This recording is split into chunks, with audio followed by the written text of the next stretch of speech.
Hey, what's up, guys? It's Nate here, and super grateful that you're here. Thanks for listening to the Nate Whitson podcast. Make sure you subscribe, do all that fun stuff.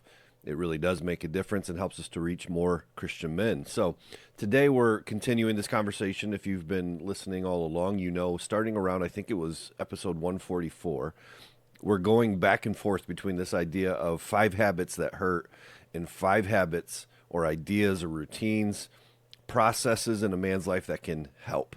5 things that hurt the man that you want to be.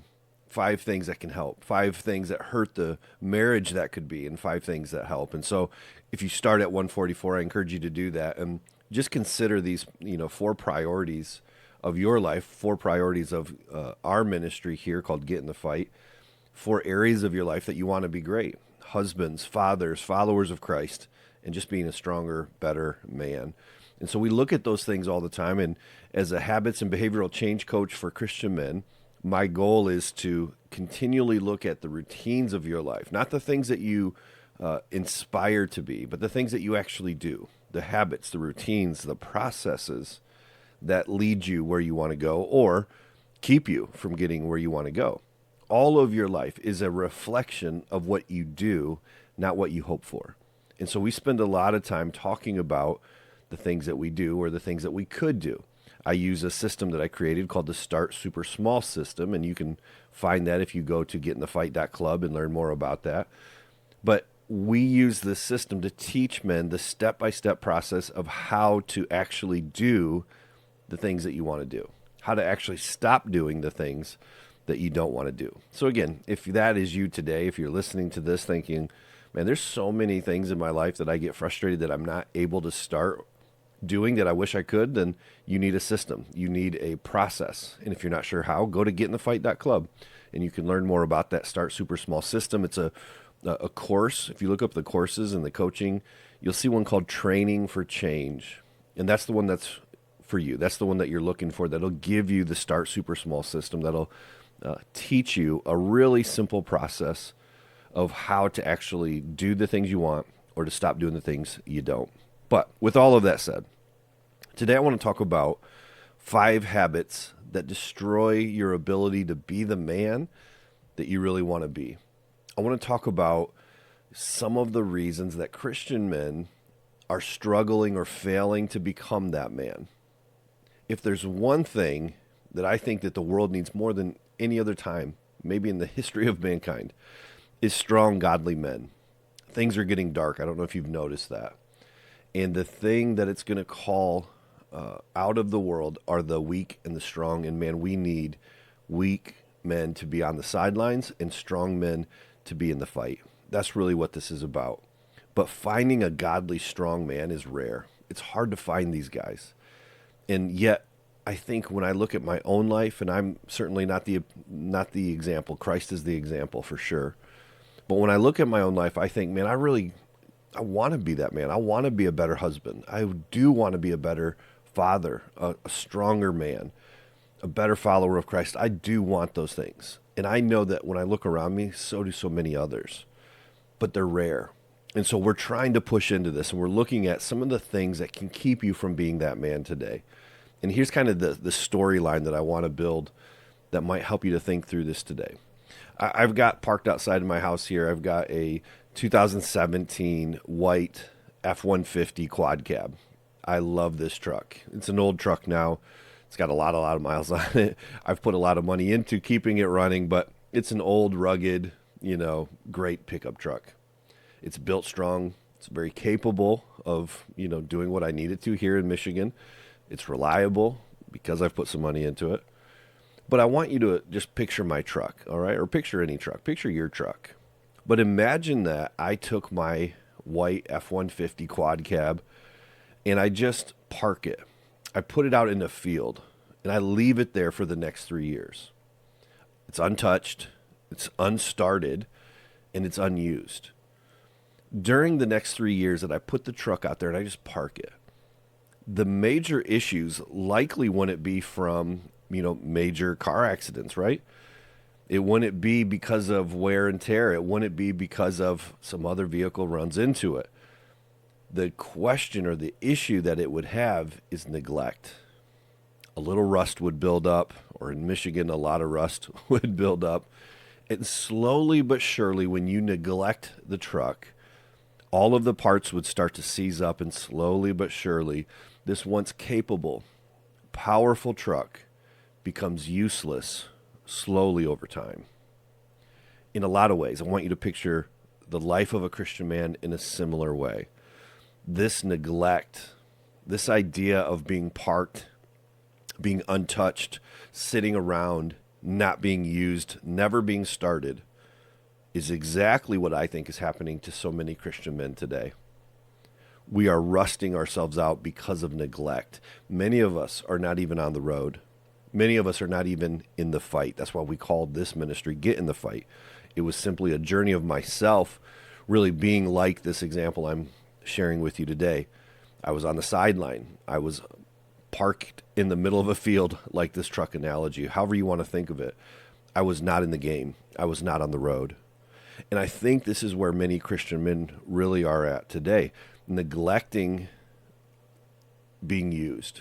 We are on the sidelines. We're not trying to sabotage our lives on purpose. We're not trying on purpose to not be the men that God meant for us to be, but we are simply not engaged in the things that God has for us, and the effects are brutal. So with that idea in mind, here's what I want to do. I want to just give 5 ideas. I've written them down here. I'm just going to share some ideas with you here. 5 habits or ideas that you may not even be thinking of today that could be destroying your ability to be the man that you hope to be. And what I want you to do is simply listen to these 5 ideas and see if any of them might be true for you, okay? The first idea is this: avoiding responsibility. Men are creatures of comfort, and we simply do not like being in uncomfortable situations. We try everything we can to take the path of least resistance. Passivity, though, is a lot like parking that truck. The truck has the ability to be strong. It has the parts to be strong. But passivity, or parking it, or whatever you want to call it, will zap its strength, and it will zap your strength, right?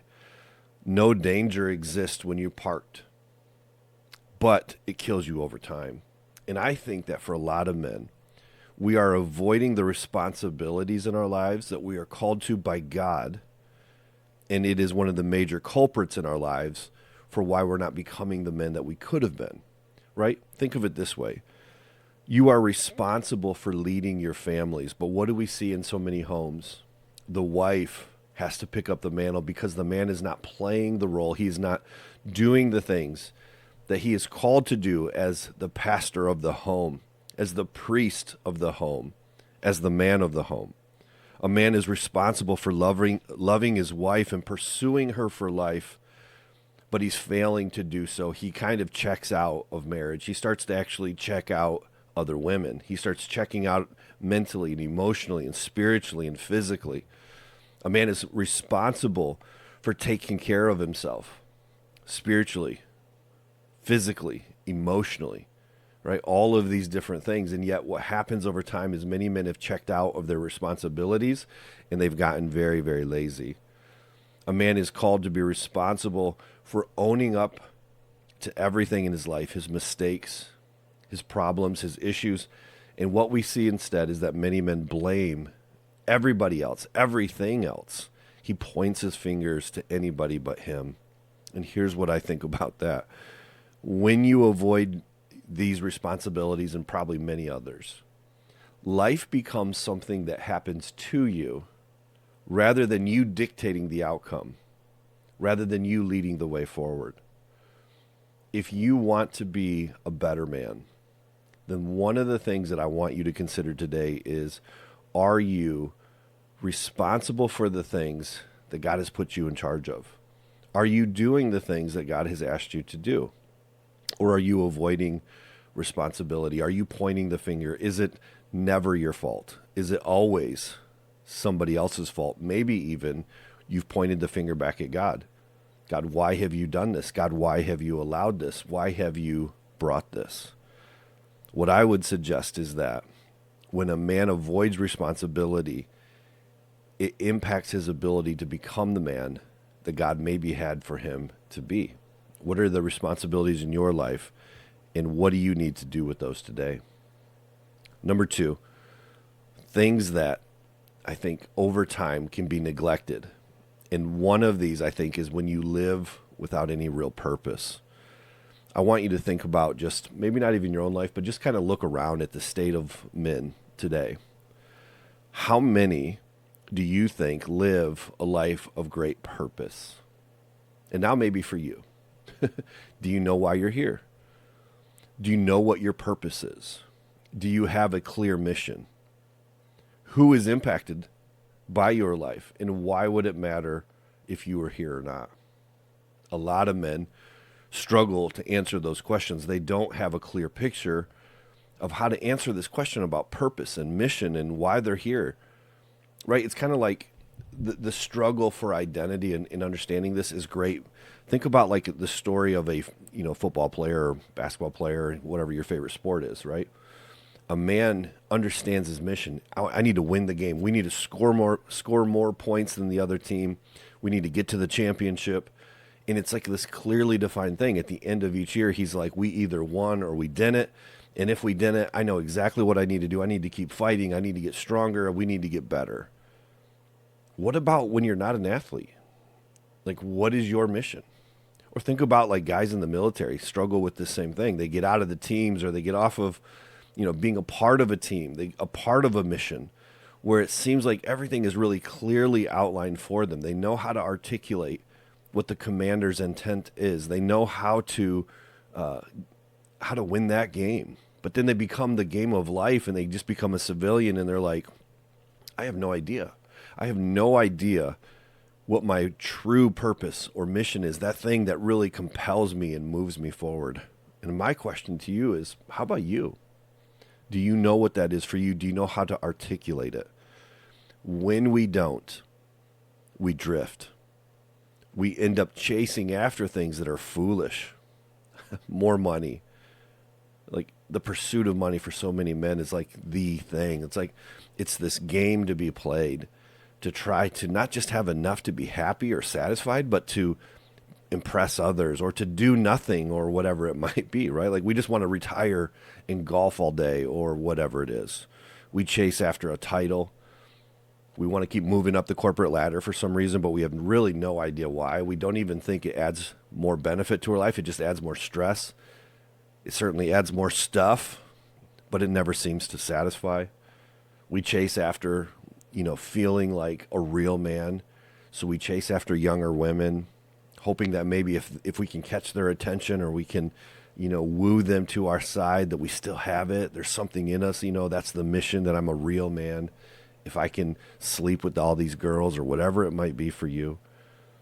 Most men don't have a clear picture of why they're here. They're living without a purpose. And again, I would just tell you, man, just pause this here if this is hitting you right in the gut. Why are you here? What is this about? What is your purpose? What is your mission? Who's impacted? Why does it even matter if you're here? It matters, and you need to figure that out. Your purpose makes you a dangerous man to the enemy, and he would love for you to not have one. He would love for you to have that as a secret that you could never solve, right?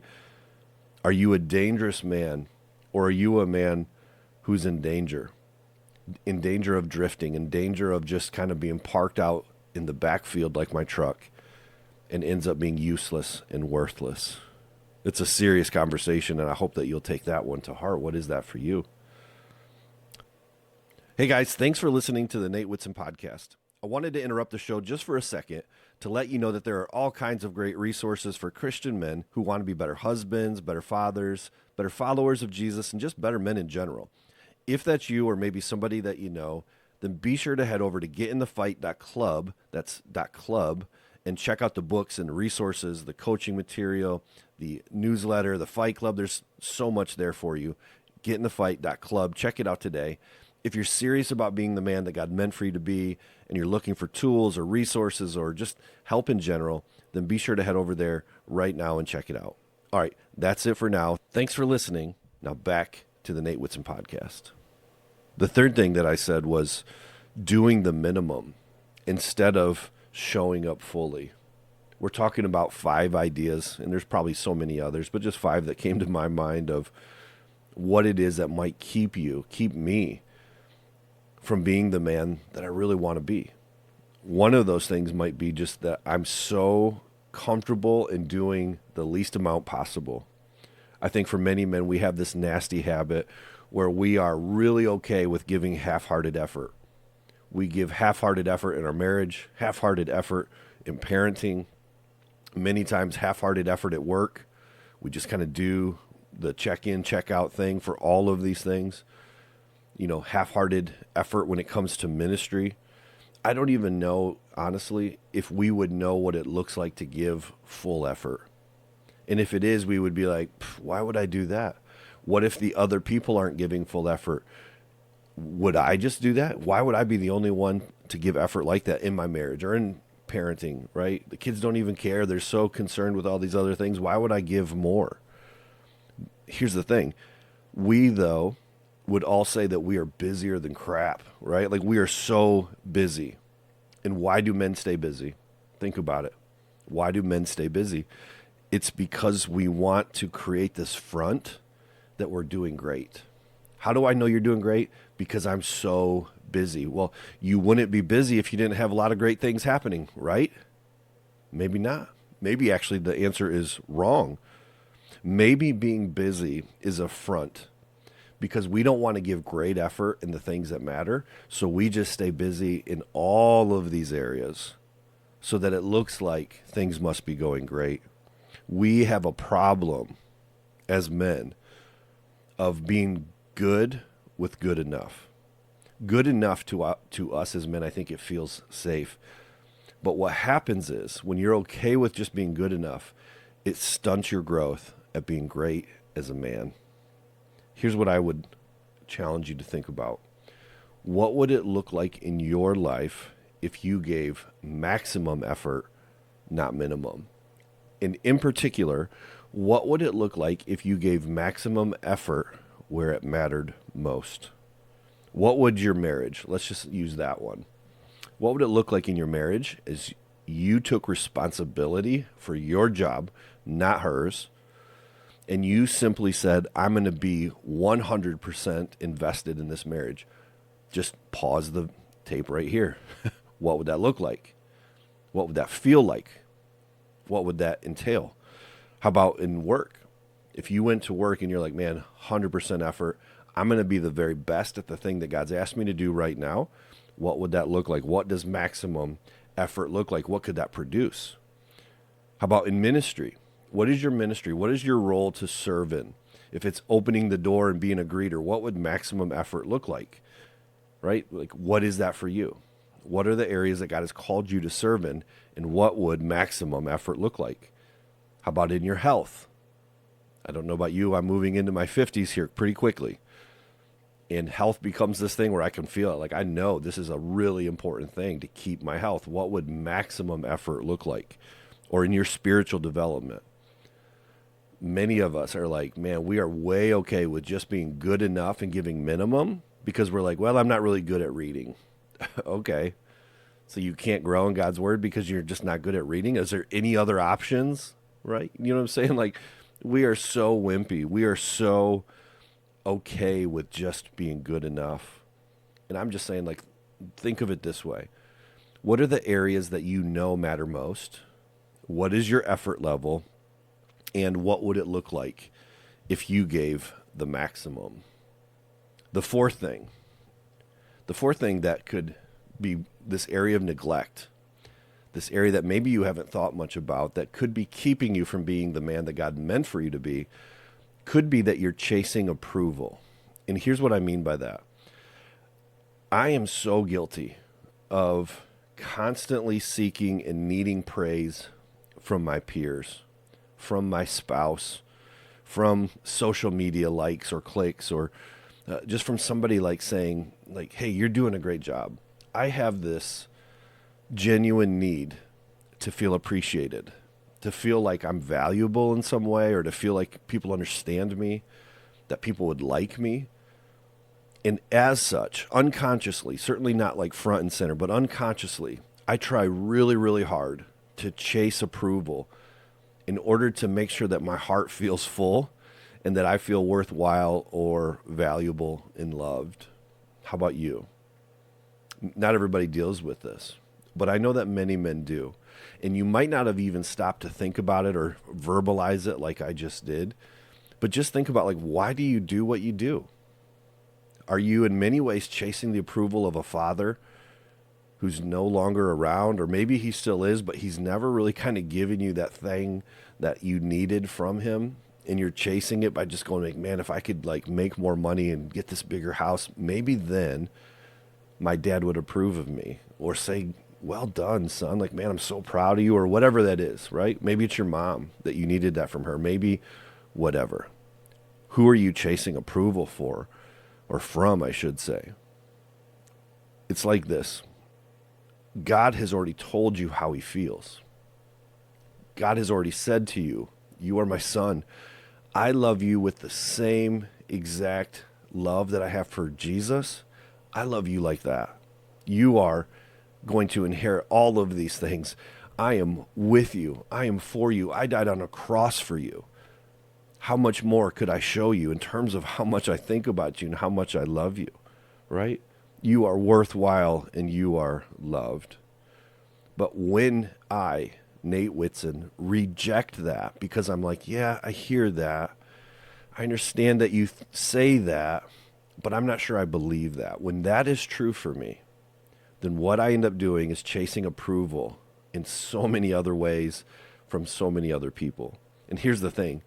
When your wife can't live up to that thing that only God can do in terms of approval and value and worth, we end up kind of resenting her, like she is supposed to give me this and she's not doing her job, right? Like, we would never say that out loud. We would never really think that. But maybe there's some truth to that for you. Maybe it's like, you know what? I'm putting myself out here in the community to be loved and valued and appreciated. And when they don't do it, it's just like, I feel like I'm not even worthless. Like, nobody even cares. The truth of the matter is this. A man's life is measured by his faithfulness to God, not his approval to others. The words that we want to hear someday is, well done, good and what?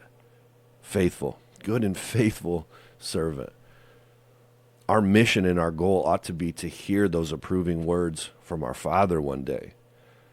But you are going to struggle to be the man that he's called you to be if you're constantly chasing everybody else's approval but his. And I just want you to pause and think for just a minute. And this is, again, I'm speaking to me. Every podcast I do, I'm talking to me.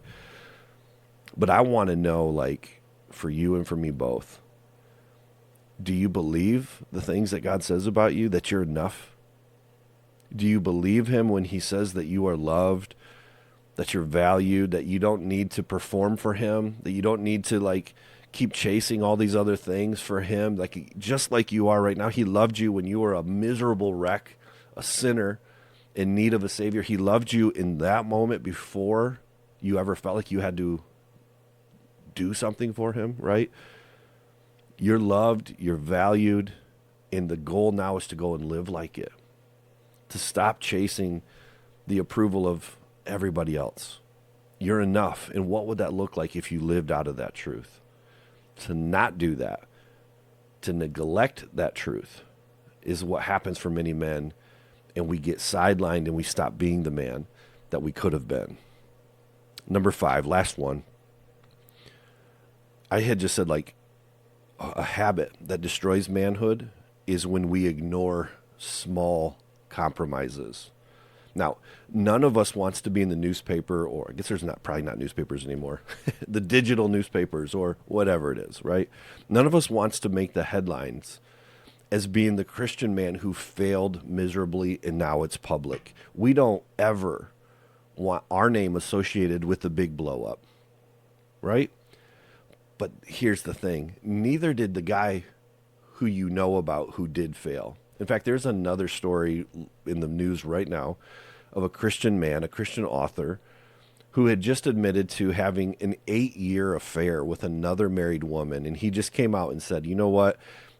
I've compromised my integrity, my marriage, my life, any moral authority I have. I'm done writing. I'm done speaking. I'm simply trying to restore my marriage and my heart, seek God's grace and forgiveness, and do the best I can, but I will never try to lead again. Guess what? That guy is out of the race, out of the fight.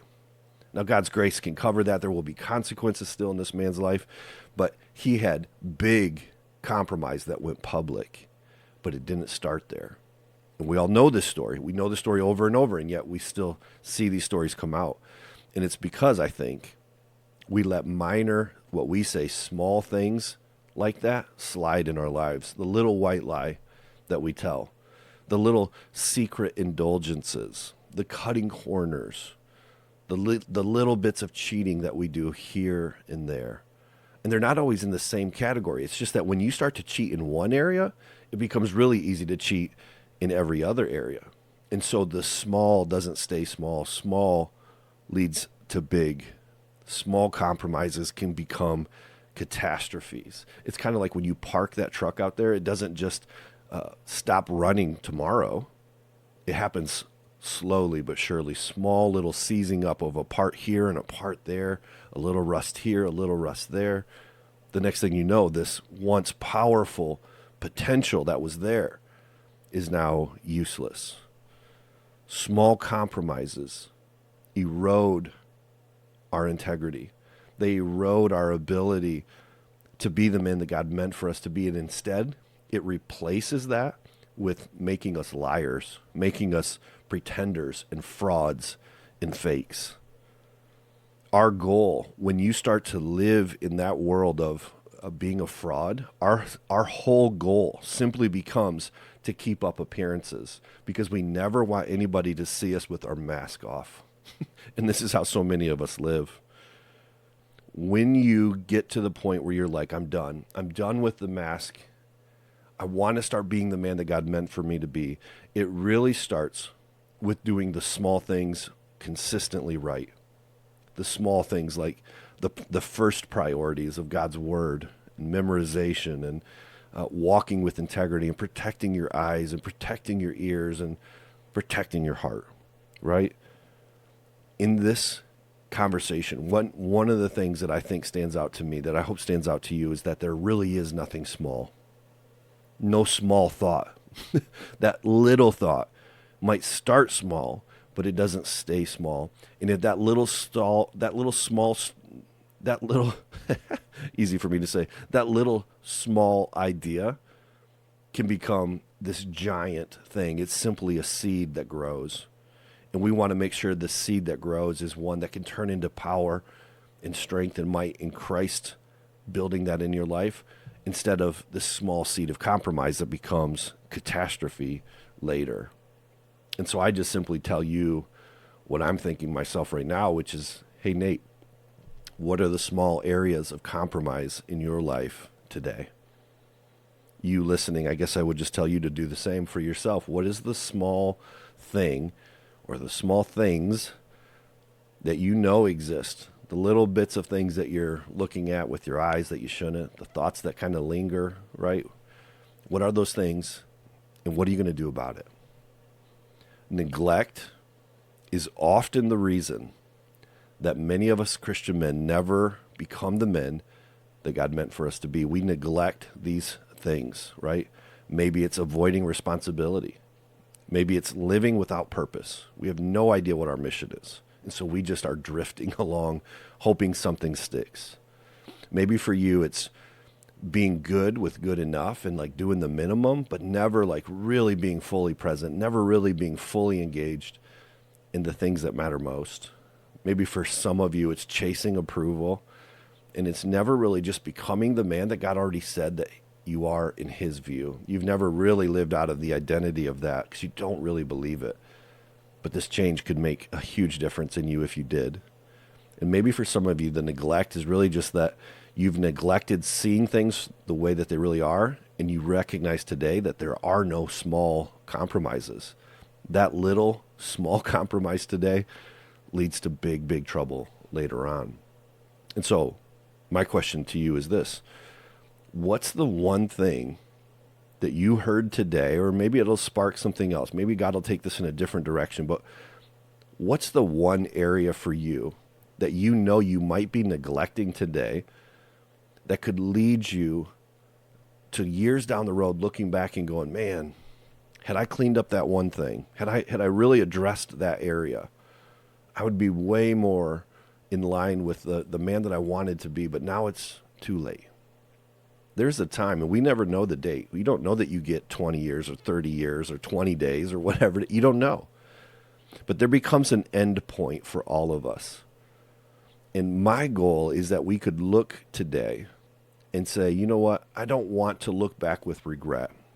I want to look at my life closely and say, like, it matters. This life matters. My life as a man matters. And I need to embrace this calling that God has on my life, and I want to clean it up. I don't want to keep neglecting these things. And I want you to just think, like, what's the one thing, just for today, what's the one thing that you need to attack and stop neglecting today? I think if you do that, man, you're going to be a lot closer to getting on the path that'll lead you to being the man that God has for you to be. That's my hope for you. That's my hope for me as well. And again, as we wrap up here, go to getinthefight.club. You can find all kinds of courses and books and coaching opportunities, free things, whatever. You'll see it all there. Go to getinthefight.club, check that out, and find out what you need. Get the help. Get the resources. Get the encouragement from the Fight Club community, whatever it is. But there's a lot there for you to check out. And it's all intended for the Christian man who wants to be the man that God meant for him to be. So do that. And if you haven't yet, before you walk away from this or move on with your day, just click that subscription button. Hit that notification bar. That way you can stay up to date with every new show that comes out. And again, if this is one of these shows that you're like, man, that was good, I've got a buddy I'm thinking of, or a brother, or whatever it is, like maybe send that to them or post it on your social media and tell people about the Nate Whitson podcast. That certainly helps us to reach more men as well. But that's it for today. Thank you for listening. Go to getinthefight.club, and I'll see you soon. Hey guys, thanks so much for being here today and listening to the show. Please be sure to head over to the website at getinthefight.club. And before you go, if you haven't already, please subscribe, click the like button, and leave us a positive 5-star review. It makes a huge difference whenever you do. Have a great day. Go get in the fight.